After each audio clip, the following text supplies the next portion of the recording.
તો આ તરફ ગીર સોમનાથ જિલ્લાના સૂત્રાપાડામાં ધોધમાર વરસાદની શરૂઆત 3 કલાકમાં 4 ઇંચ વરસાદ અને તેના કારણે ખેતરોમાં પાણી ભરાયેલા છે। ગાજવીજ અને ભારે પવન સાથે ધોધમાર આવ્યો।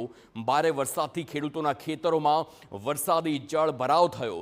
સૂત્રાપાડામાં 24 કલાકમાં 5 ઇંચ વરસાદના આગમનને પગલે ધરતીપુત્રોમાં ખુશીનો માહોલ। તો ખેડૂતોનું કહેવું છે કે વરસાદ મોડો પડતા તેમની ચિંતા પ્રસરી હતી। જો કે હવે મેઘરાજાએ પધરામણી કરતા સ્થાનિકોને ગરમીથી તો રાહત મળી જ છે, પરંતુ મહિનાઓની મહેનત બાદ વાવેલા પાકને પાણી મળી રહેતા પાકને જીવનદાન મળ્યું છે અને ખેડૂતોમાં ખુશીનો માહોલ છે। અગાઉ મહિનો દિવસ અગાઉ કોરડું પાયું હતું અને પાણીના અછતના લીધે 4-5 વીઘા જેવું વાવેતર રહી ગયું હતું।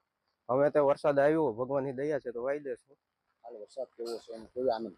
ના, વરસાદ સારામાં સારો છે, કાલ સવારથી ચાલુ છે। આનંદનો તો માહોલ છે ખેડૂમાં, કારણ કે વરસાદ છે એના થકી બધું અમારું પાક થાય છે।